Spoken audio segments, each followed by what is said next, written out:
مضاعفات كورونا فيروس على الصحة بشكل عام وعلى الصحة الجنسية بشكل خاص هي محور لقائنا وحوارنا مع البروفيسور رائف رضا، اختصاصي مسالك بولية وتناسلية وجنسية وعقم، وأستاذ محاضر في الجامعة اللبنانية. بروفيسور رضا، صباح الخير. صباح الخير والفل والياسمين لك ولجميع مشاهدي الأو تي في. خي حلو التفاؤل بختام برنامجنا لليوم. والله نحن بوجود الأو تي في دائما متفائلين دائما، وان شاء الله هلا نطلع متفائلين من اللقاء معك، وخاصه موضوع بهم كل الشباب والرجال. يعني قرب على اللي بدك اياه، بس اوعى تقرب على يعني قدرتهم الجنسيه.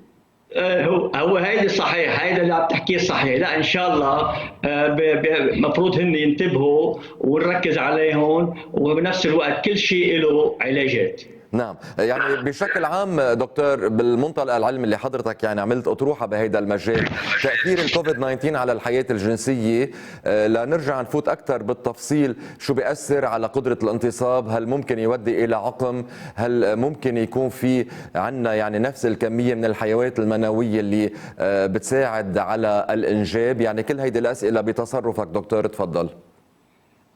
أول شيء بتسمح لي بس هيك أعزي للشهداء الأطباء اللي استشهدوا بالكورونا، والله طبعا. يلهم أهلهم الصبر والسلوان، وكذلك الممرضين والممرضات وكل الشعب اللبناني.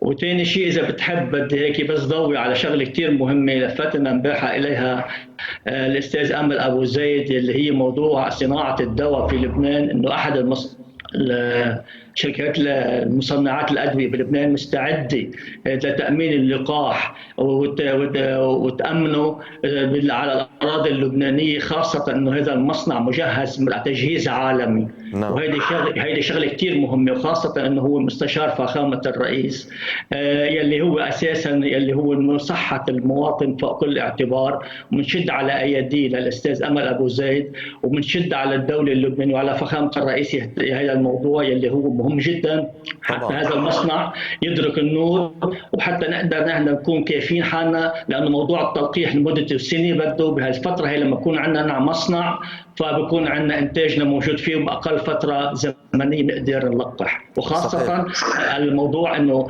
الاستاذ امل ابو زيد ركز على موضوع اللقاح الروسي، يلي نحن كذلك الامر بنركز عليه ومهم جدا، وتجمعنا اشاد وبهذا اللقاح ونحن ناطرينه.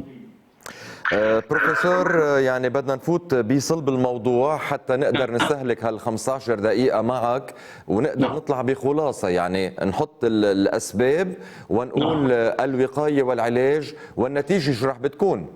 صحيح. هلا طبعا انت بيعرف المشاهد الكريم انه موضوع الكوفيد 19 هو موضوع انه بيقدر يفوت على اعضاء الجسم ككل، ولكن تركيزنا نحن رح نكون نركزوا على موضوع الخصيه. وبنعرف نحن انه الخصيه هي اساس لفبركه السائل المنوي، وكذلك الامر لفبركه الهرمون التستوستيرون. نعم. وهي الخصية عندها 3 أنواع من الخلايا. عندها الخلايا الليدك بتنزل هرمون، وعندها سيرتولي سيل، وعندها بنفس الوقت جيرمينال سيلز، يعني موضوع النطاف سبرماتوزويد، وهالشغلات كلها هيدي موجودة بالخصية. وهي الخصية الأساس فيها إنه في عندها ريسبتورات. ونحن بنعرف تماما إنه لما الكوفيد 19 هيدا الكورونا بده يفوت على الجسم بده يكون في له مستقبلات، يعني ما فيك تفوت انت على بيت اذا ما حدا بيستقبلك. المستقبل بالخصيه او بالاجهزه ككل الجسم هي الاي سي اي 2، يعني انجيوتنسين كونفرتنج انزيم، يلي هو اساسا مشتق من راس بسموه ار اي دبل اي اس، يعني الرينين انجيوتنسين الدستيرون سيستم، يلي هو الاساس بركلج الدم وضغط الدم بالجسم. يعني لولا هيدا ما بيقدر يكون في عندنا شيء بيسموه اجسام حي، يعني الخلايا حيه بالجسم الاي سي 2 يلي هو الاساس. يعني تفضل. بس خليني يعني اوضح للمشاهدين انطلاقا من الدراسه اللي يعني حضرتها حضرتك وموجودة ما إيدي، أنه نعم. العجز الجنسي العضوي التدريجي يبدأ نتيجة الخلل الحاصل بالهرمون الدموي الحاصل بالخصية، ويؤثر سلبا على الرغبة الجنسية، ومن الممكن أن يؤثر أيضا لاحقا على عملية الإخصاب. صح؟ صح. هذا الكلام لحضرتك بالدراسة. تفضل. هلا نحن لما بفوت هذا على الخصيه الاي سي 2 الكوفيد 19، الاي سي 2 المفروض اكثر نسبه عاليه بالجسم يلي هي الاي سي 2. لما هذا بيضعف لاسباب انه قله المناعه، لامراض مزمنه، سكري، ضغط، قلب، وما اشبه بذلك، هيدا بده يفوت لجوا، هيدا هو اللي بيستقبله. اذا كان هيدا الاي سي 2 مناعة الجسم عالية وخالي من الأمراض المزمنة، بيستطيع هيدا يفوت عادي ما بيتأثر. عشان هيك نحن بنقول إنه في كتير ناس بتنصاب بالكورونا بس ما بيأثر عليها. ليه؟ لأنه بيكون مناعة الجسم عندها قوية ومقاومة. أما هيدا لما بده يفوت على الجسم، على الخصية، هيدا بده يأثر. إذا كانت الاي سي 2 هيدا الريسبتور تاعه ضعيف، بيفتك فكا سريعا بالخصية. وعلى اساس هذه الخصيه اللي هو 3 انواع مثل ما قلت انا، الليدك سيلز والجيرمينال سيلز وبنفس السيرتولو سيلز، هدول ثلاثتهم هن المسؤولين على السيرتولو سيلز يلي هي مع الجيرمينال سيلز على موضوع الاخصاب الفيرتيليتي، والموضوع الثاني يلي هو الليدك سيلز يلي هي بتفرز الهرمون الذكري اسمه التستوستيرون، يلي هو معدله من 4 ل 10 نانو جرام بالمليلتر، هيدا عند البالغين. هون نحن بنشوف انه اذا كان هذا المستقبل اللي اسمه الاي سي 2 استقبله، ممكن يتكيف معه، بعد منها يمر عند الشخص بصح تطلع البي سي ار بوزيتيف وكذا وكذا، ولكن ما بيقدر ياثر عليه كما قلت بكون في المناعه. ولكن اذا في لضعف ما ولسبب ما مثل ما قلت انا قله المناعه، هون ببلش هيدا بفوت لجوا على الخلايا وببلش فيها يضعفها، لانه الليدك سيلز هيدا الهرمون الذكري يلي بتفرزه الليدك سيلز، هون تاثيريا ببلش يضعف. لما هيدا الليدك سيلز بيصير يضعف بانتاجه للتستوستيرون مع ضعف بالحامل اللي بتحمل خلايا واللي بتحمل الانسجه يلي هو الاي سي 2 يلي هو مسؤول عن ضخ اعطاء الدم الكافي للمسائل هيدا جوا داخل الخلايا، هاي بتكيف معه بشكل اساسي. انما اذا كان الكوفيد 19 دخل لجوا وفتك فيه وكان لاسباب الضعف مثل ما قلت انا، ببلش هذا الهرمون يتناقص. هلا لما هذا الهرمون بيتناقص، يعني معنى ذلك بصير في عندي حاله هايبوتستيرونوميا، يعني انخفاض بكميه المعدل السائل، معدل الهرمون الذكري بالجسم اللي قلت انا عنه من 4 ل 10 نانو جرام. بالدراسه اللي احنا عملناها على 40 مريض يلي هي تبين فيها انه بين شهر اذار وبشهر ايلول ب 2020 تبين انه الهرمون الذكري تناقص عند المجموعه، هلا ما اقول قديش نسبتهم، بمجموعه انه كان اقل من 3 نانو جرام، يعني نازل انخفاض شديد، يعني عامل حاله هايبوتستيرونوميا. يعني بهالحاله انا يلي هي فيها، نحن بنعرف انه استاذ عمليه الانتصاب هي عمليه هرمونيه، يعني الهرمون الذكري التستوستيرون اول واحد، ثاني شيء هي دمويه يلي هو الاي سي 2 يلي هو جزء من الدموي اللي بيحمل النسيج الخصي وعلى راس الليدك سيلز وسواها، وثالث شيء هو مساله عصبيه، رابعا مساله نفسيه. عشان هيك لاحظنا انه في شغلتين ميزنا هذه الدراسه على 40 مريض، تبين في عندي تقريبا 22 مريض بالانخفاض الشديد يلي هو عندهم بهذا الهرمون بنسبته كانت ل 3 نانو جرام، في بعضهم اقل شوي، وبنفس الوقت تبين انه ضخ الدم بالعضو الذكري اللي عملنا الايكو دوبلر له تبين كذلك الامر في ضعف. هلا الضعف بيسال المشاهد وبنسال كلنا حالنا منين؟ نحن بنعرف انه عاده انه بالدراسات تشريح الجثث تتساوت بالعالم تبين انه عم يعطي كلوتنج، يعني معناتها الكلوتنج اللي عم يعطيها على تخثرات بالداخل الاوعيه اللي بفوت لها. اذا شرحنا جسم الانسان بالريه بنلاحظ كلها في تخثرات، اذا لاحظنا بالخص النفسي رح نلاقي تخثرات، بالعضو الذكري رح نلاقي تخثرات. نعم. فهذا الضعف يلي حاصل هو ناتج عن هذه التخثرات. طبعا الانسان اللي عم يخدم سيل والانسان يلي هو عنده مناعه اكثر وحسب حجم التخثر هيدي ممكن يمر من دون ما يحدث، بس ولكن على هذه الكميه من المرضى تبين انه الايكو دوبلر تاعول البينايل يعني تبع العضو الذكري ضعيف. نعم. ليه؟ لانه ناتج عن هذه ممكن تكون على المايكرو، هيدي مايكرو كلوتنج هي موجوده بقلب البينس العضو الذكري، اثرت واعطت ضخ دم مقابل بحالات ثانيه. بحالات ثانيه لقيناها كثير كثير كثير عاديه. بروفيسور، لاحظنا انه لما كان في عندي انا على 22 مريض، طبعا في عندهم بعض الحالات يلي هي مزمنه واللي هي عندهم حالات مثل عندنا بعض الحالات السكري، بعض حالات الضغط، بعض في حالات ميكس. بروفيسور اذا بتسمح لي لان بعد معي 4 دقائق قبل ما يخلص وقتنا. اليوم مريض الكورونا من بعد ما يتماثل للشفاء كيف بيعرف انه هو صار عنده خلل بالخصيه بال يعني الاورام الدمويه وكل ما يعني اتيت على ذكره؟ لان نحن كمان بنعرف وحضرتك قايل انه في عجز جنسي عضوي وفي عجز نفسي نتيجه العامل النفسي. ما هو كيف بس سؤالي كيف بده يعرف يعني شو الاشارات اللي بتدله انه كورونا تركت اثارها السلبيه على العمليه الجنسيه عنده، على الجهاز الجنسي؟ صح. هلا هو عاده لما بتماشى للشفاء ولا ترجع ايام عزه يعني نعم. بالنسبه للعلاقات الجنسيه طبعا بيلاقي حاله في خلل، في ضعف.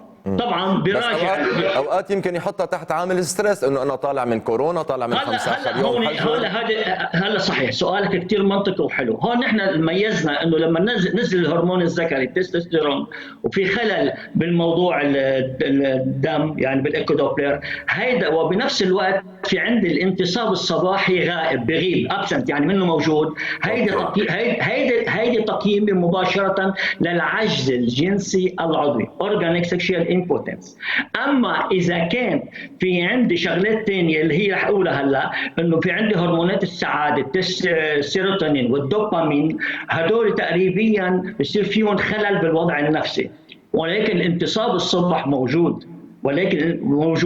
اضف الى ذلك في عندي حالات الدبريشن، طبعا في المسائل الماديه لموضوع الدولار الغالي وشغلات منها بتاثر على موضوع المريض.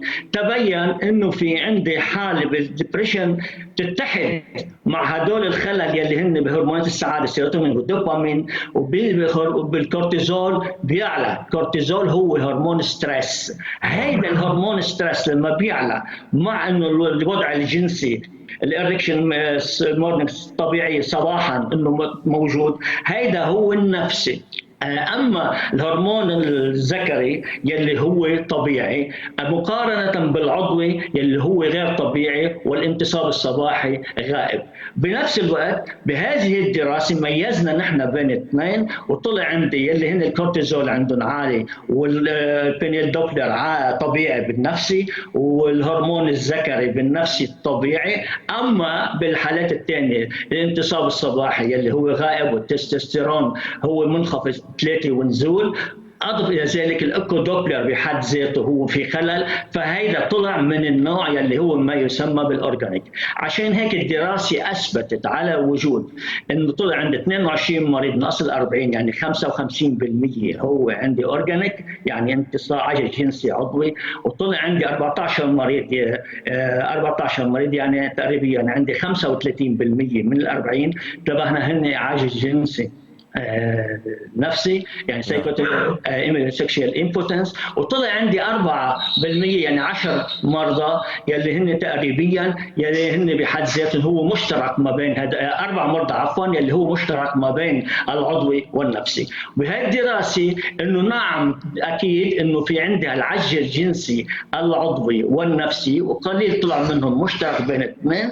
بهالحاله هون ثبتنا علميا، هذه اول دراسه تقام في العالم العربي انتبهنا كيف علميه مركزه، وبنفس الوقت بتدل على اهميتها انه سبق علمي بالنسبه لدراسه لبنانيه اعطت هذه القيمه العلميه لبلدنا، وبنفس الوقت نحن عم نتابع بهذه الحالات لنشوف، لانه نحن على فتره تراكميه زمنيه من كل يوم ومن كل الحالات. هدول الحالات بنحب نركز انه هم ما دخلوا المستشفيات، هدول كان عندنا البي سي ار بوزيتيف وكانوا في البيوت. حالات اللي هي دخلت المستشفيات ما شفتها. تفضل. يعني بخلاصة الدراسة تبع حضرتك حتى أقريها بعيدا عن المصطلحات الطبية الكل يفهم، أعطي العلاج التعويضي للعجز الجنسي العضوي بالهرمون الذكري وأدوية مقوية لمجرى الدم، خاصة أننا نخشى من تخثرات قد تكون حدثت في الأوعية الدموية للخصية والعضو الذكري ناهيك عن الأمراض المزمنة لديهم، واستجابوا للعلاج. بهمنا نحن نتيجة العلاج. أما فيما يخص العجز الجنسي النفسي فأعطيت الأدوية المضادة لحالات القلق وأدوية مقوية للأداء الجنسي، وبنتيجة الأمر يمكن القول أن العجز الجنسي الحاصل بالحالتين يمكن علاجه. هيدا الخلاصة اللي بدي أطلع فيها. صحيح. يمكن علاج حالتين العضوي والنفسي. نعم صحيح، هذا اللي كتبناه. بقول الوضع العجز الجنسي العضوي طبعا لانه في عندي هرمون بدي اعوض له، تستوستيرون ثيرابي بدي اعطيه هرمونات، وبنفس الوقت في خلل بضخ الدم بدي اعطيه شيء ليقوي الدوره الدمويه بالعضو. هذا تجاوبوا وتقريبا علاج كامل وشافي ومنيح جدا، ما حدا يقلق من المواطنين على هذه الحاله. ثاني شيء الوضع النفسي، انت بتعرف الوضع النفسي بدك تعطيه شيء اذا عنده حاله ديبريشن تعطيه شيء انتي ديبريشن، وبنفس الوقت بدنا نعطيه شيء مثل مقويات جنسيه لحتى يرجعوا. بالحالتين العضويه والنفسيه تجاوبوا المرضى حياتهم طبيعيين وعندهم طبعا كانوا ايام زمان بحب هيك اما النهف صغيره او شو اسمه، كانت من زمان المراه هي تجي لعندي تشكي عن زوجها، تقول لي زوجي خربان مدري شو، يجي لها لا ممنوع بدي اشوف زوجي. هلا تقريبا عم تجي هي وياه تبعنا لحتى يتعالجوا، يتعالج زوجها وهي عم بتشيك عليه، وبنفس الوقت هي عم تنبسط كثير بهذه الحالات. ان شاء الله الكل يكون مبسوط دكتور. نحن دائما